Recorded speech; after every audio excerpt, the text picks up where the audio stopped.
उसने मुझे कहा कि मैं तुम्हारी ज़िंदगी बदल दूंगा, तुम्हारे लाइफ चेंज कर दूंगा, तुम्हें साथ अपने दुबई ले जाऊंगा, हम बड़ी अच्छी ज़िंदगी गुजारेंगे, मैं तुम्हारी फैमिली को भी सपोर्ट करूंगा। लेकिन ऐसा कुछ नहीं हुआ। बदली जिंदगी। बिल्कुल नहीं, उससे भी बदतर हो गई है। वो 3.5 लाख में बिका था, तो मैंने सारे पैसे उसे ही दे दिए थे। उसने अपना पासपोर्ट वगैरह बनवाया, टिकट वगैरह ली। मुझे नहीं पता कितने पैसों का वीज़ा बना है, कितने पैसे लगे हैं। मुझे उसने 1 रुपया वापस नहीं किया। क्या करूँ, मैं तब प्यार में अंधी हो गई थी। मुझे समझ ही नहीं आया, ना मुझे अपने बहन भाई नज़र आए, कुछ नहीं नज़र आया मुझे उसके सिवा। लेकिन उसने मुझे धोखा दे दिया। अभी पछतावा हो रहा है? जी, बहुत ज़्यादा।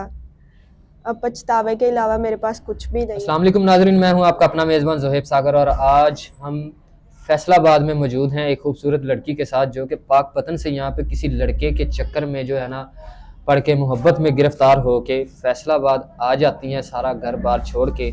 और वो लड़का इनको 5-6 महीने इस्तेमाल करके यूज़ करके कहीं अचानक से गायब हो जाता है। वो लड़का कहाँ गया, कैसे गया, क्या हुआ, क्या कहानी है, जानते हैं इनसे।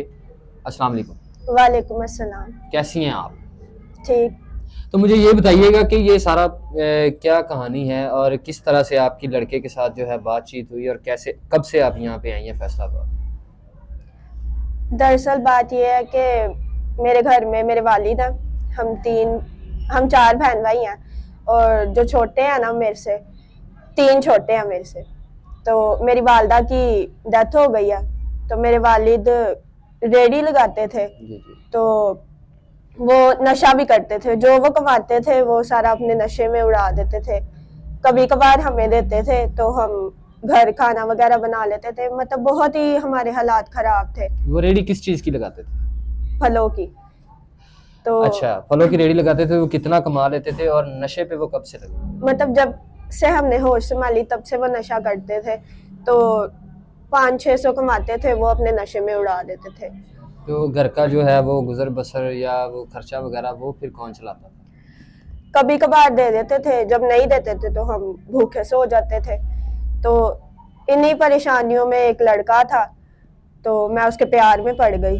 उसने मुझसे बड़ी कस्में खाई, बड़े वादे किए कि मैं तुम्हारी ज़िंदगी को बदल दूंगा, मैं तुम्हारे बहन भाइयों का भी सहारा बनूंगा, तुम्हारा भी। अच्छा, मुझे ये बताइए कि जिस लड़के के प्यार में आप पड़ी हैं वो लड़का आपको कैसे मिला? फ़ोन पे रॉन्ग नंबर मिला या बाय फेस आपसे मुलाकात हुई? बाय फेस हुई थी, हम दरबार पे गए थे, वहाँ पर उसके साथ मेरी मुलाकात हुई। तो ऐसे ही बातचीत हमारी शुरू हुई। मतलब वहाँ पे आपने अपनी सेटिंग जो है ना वो कर ली? जी। अच्छा, उसके बाद क्या हुआ? उसके बाद मैं यहाँ पर आ गई। कहाँ पे? यहाँ पर उसने कहा था हम फैसलाबाद चलेंगे, वहाँ पर काम करेंगे और शादी कर लेंगे। तो उसने। वो लड़का फैसलाबाद का? जी। अच्छा, तो अचानक आप दरबार पे मिली, ठीक है। उसके बाद इतनी जल्दी आप फैसलाबाद उसके पीछे आ गई या कितने दिनों कोई बातचीत चली फ़ोन पे या कुछ ऐसा वैसा? मतलब उसके कुछ रिलेटिव्स वहाँ थे, वो महीना डेढ़ वहाँ रहा, फिर ऐसे हमारी बातचीत होना शुरू हुई।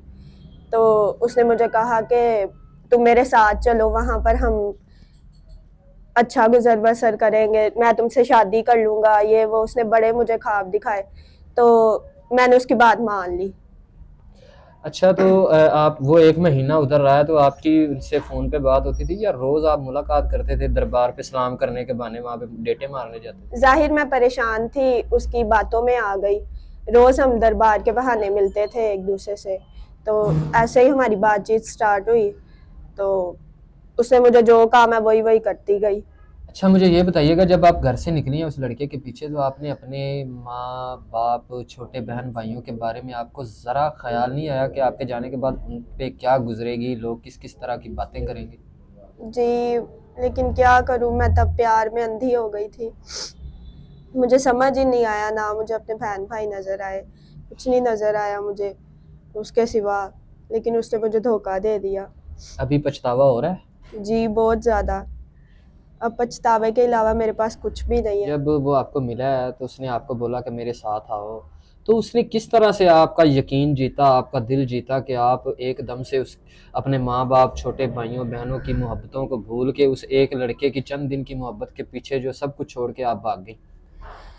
उसने मुझे कहा कि मैं तुम्हारी ज़िंदगी बदल दूंगा, तुम्हारे लाइफ चेंज कर दूंगा, तुम्हें साथ अपने दुबई ले जाऊंगा, हम बड़ी अच्छी ज़िंदगी गुजारेंगे, मैं तुम्हारी फैमिली को भी सपोर्ट करूंगा।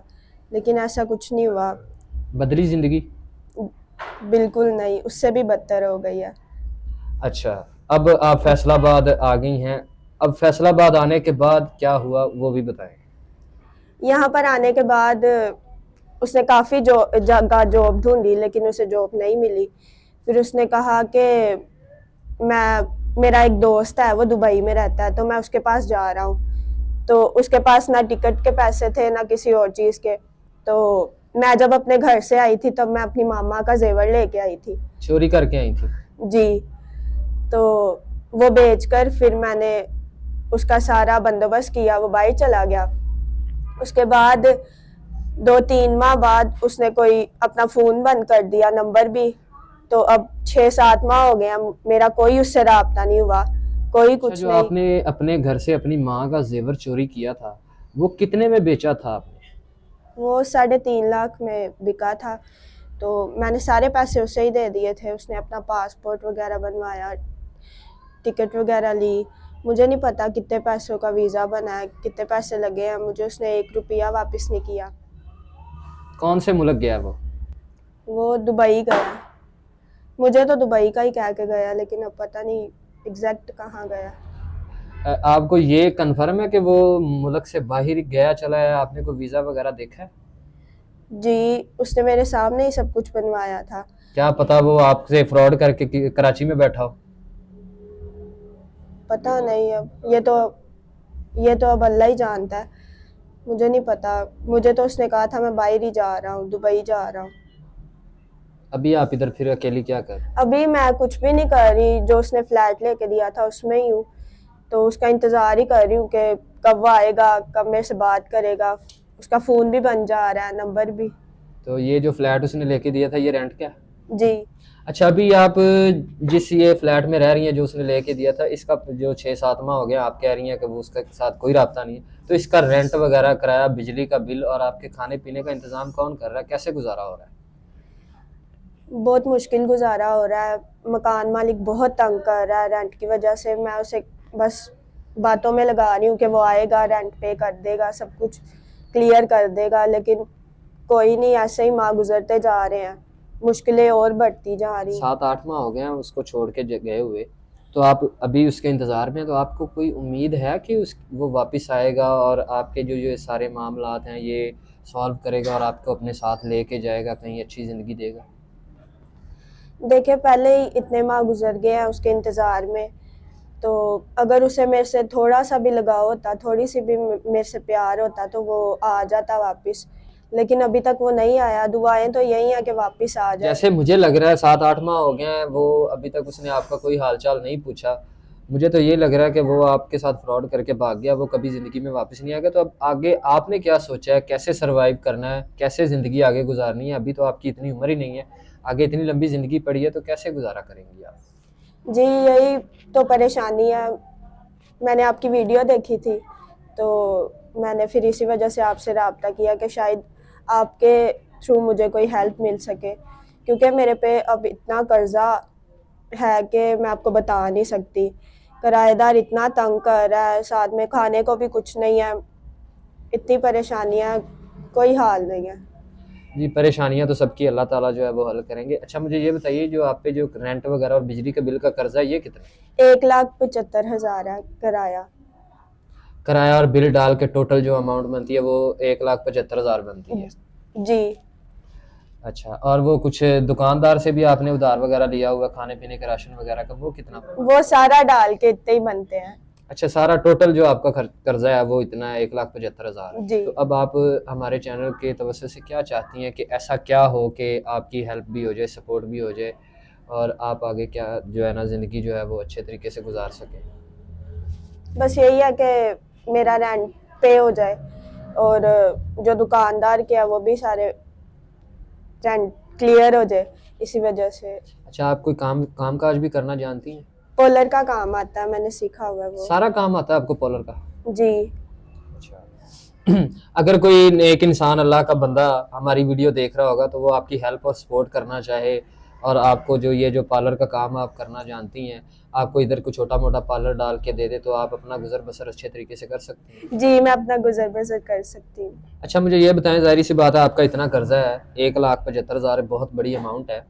तो अगर कोई हमारा देखने वाले नाजरीन में से कोई आपका ये कर्जा उतारना चाहे, जाहिर सी बात है वो आपसे शादी करने की ख्वाहिश करेगा, दूसरी शादी या फर्स्ट मैरिज, तो आपका कर्ज वगैरह उतारने के लिए वो तैयार हो, आपको एक अच्छी ज़िंदगी देने के लिए तैयार हो जाए, इज्जत देने के लिए तैयार हो जाए, तो क्या आप शादी कर सकते हैं? जी, मैं कर लूँगी, क्योंकि जिसके पीछे मैं यहाँ आई थी वो तो अब चला गया है, पता नहीं उसने वापस आना है कि नहीं आना।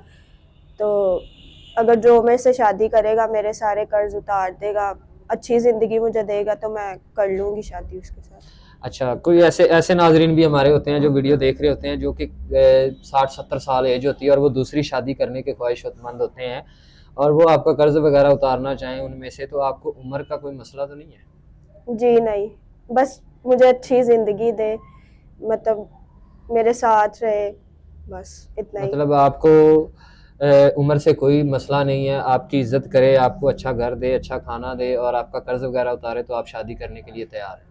जी, मैं तैयार हूँ शादी करने। अच्छा, मुझे ये बताइएगा, आप ऑफ कैमरा मुझे बता रही थी कि कुछ यूट्यूबर से आपने राब्ता किया तो उन्होंने आपसे वीडियो करने के लिए पैसे मांगे हैं, तो क्या ये बात हकीकत है?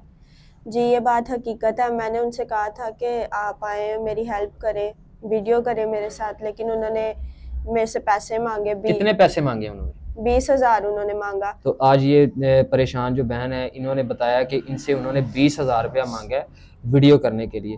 तो मेरी इनसे ये रिक्वेस्ट है सब यूट्यूबर से कि अगर कोई दुखी परेशान जो है औरत, माँ, बहन, बेटी आपके पास जो आपसे रब्ता करती है कि वीडियो करवाने के लिए, तो आप प्लीज़ उनकी जो वीडियो है वो अल्लाह ताला के जो है ना अल्लाह की रज़ा के लिए कर दिया करें। कुछ भी नहीं जाता, 10-15 हज़ार रुपया अगर ख़र्चा हो जाता है तो ऐसी कोई बात नहीं है। अल्लाह ताला का दिया बहुत कुछ है, अल्लाह ताला आगे भी देगा। हम आए हैं, हमने इनकी वीडियो की है, हमें कोई फ़र्क नहीं पड़ा। अगर हमारी वीडियो करने से जो है कोई इनकी हेल्प कर देगा, इनको ज़रूर फ़र्क पड़ जाएगा, तो अल्लाह ताला भी राज़ी होगा और हम दुनिया में भी जो है अच्छे काम करेंगे और आखिरत में भी हम अपनी आखिरत को संवारेंगे। इसी के साथ मुझे दीजिए इजाज़त। अल्लाह हाफ़िज़।